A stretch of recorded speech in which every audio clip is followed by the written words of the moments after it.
बिलखते सिसकते बच्चे, बीमार बुजुर्ग, डूबते कारोबार, बंजर होती हुई जमीनें और खुश्क डैम, ये किसी सहरा या पाकिस्तान के किसी इलाके के मनाजिर नहीं है, बल्कि ये हमसाया मुल्क ईरान की शहर तेहरान की मौजूदा सूरत हाल है।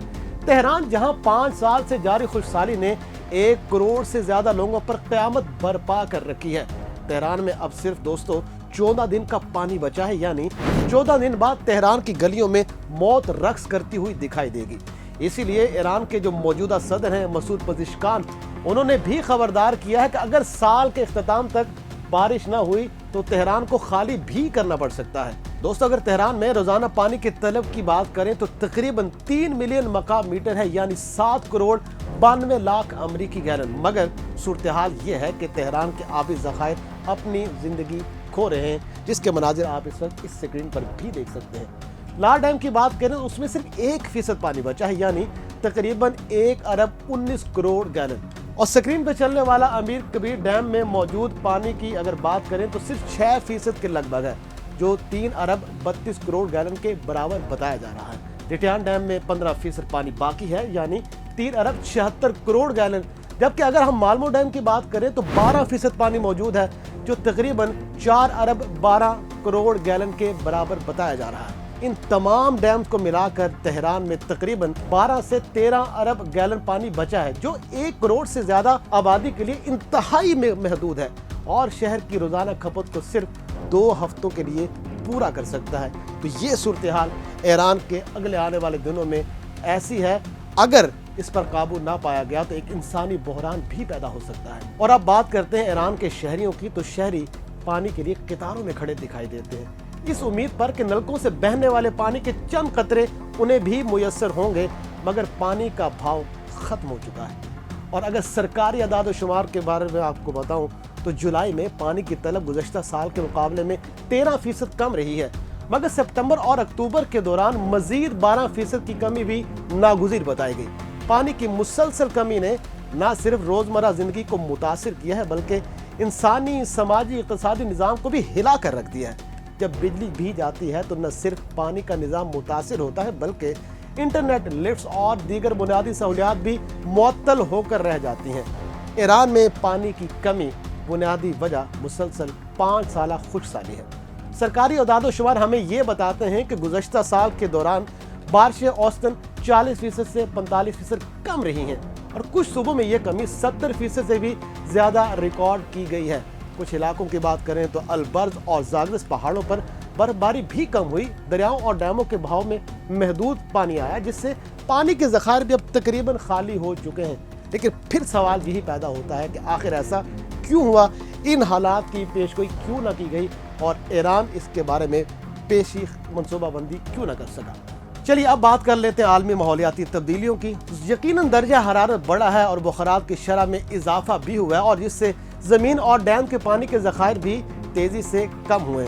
ईरान में पानी का तकरीबन 90% ज़राअत में इस्तेमाल होता है। ज़्यादातर आपाशी के निज़ाम पुराने और नाकिस हैं और खुश्क इलाकों में भी पानी ज़्यादा तलब करने वाली फसलें जैसे चावल और गन्ना काश की जाती हैं। और अब बात करते हैं ज़ेर ज़मीन पानी के ज़खायर की। तो 1970 की दहाई से हद से ज़्यादा इस्तेमाल किया गया इन ज़खायर को, और 72% से ज़ायद ज़खायर अब तकरीबन ख़त्म हो चुके हैं। बोसीदा पाइपलाइनों में रुकावट के सबब तकरीबन 22% पानी ज़ाया होता है।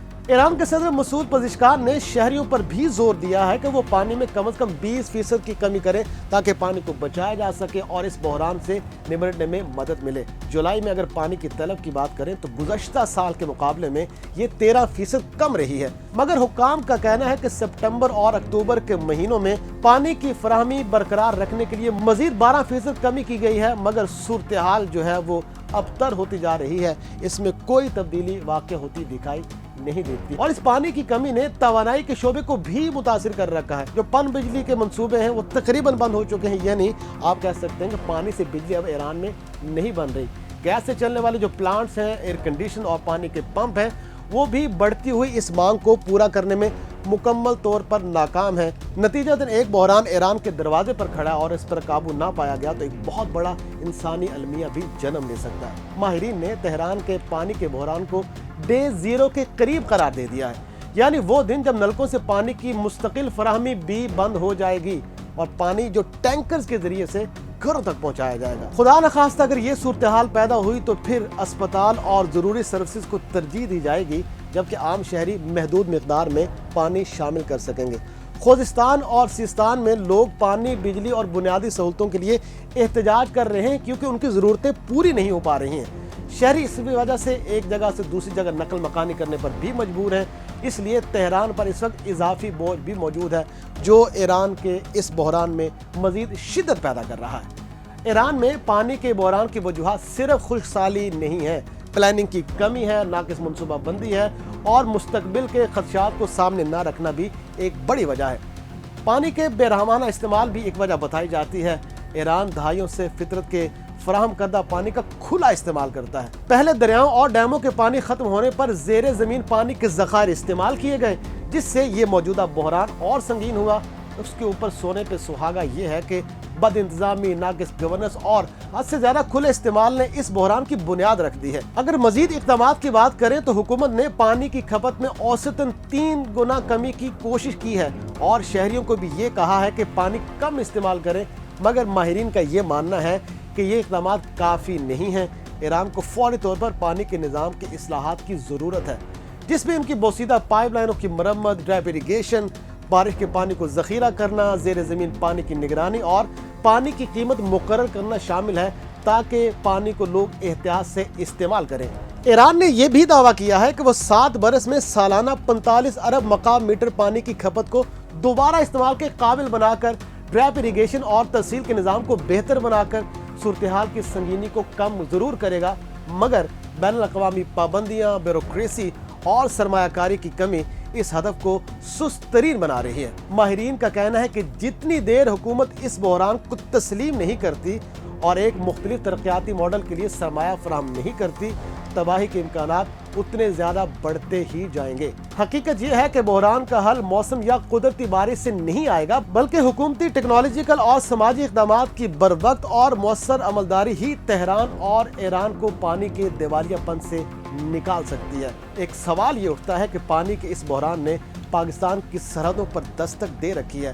اگر پاکستان نے جلد کوئی آبی پالیسی نہ بنائی تو یہ بحران لاہور اور کراچی جیسے بڑے شہروں کو بھی اپنے لپیٹ میں لے سکتا ہے۔ اس لیے ہمیں خبردار ہونے کی ضرورت ہے۔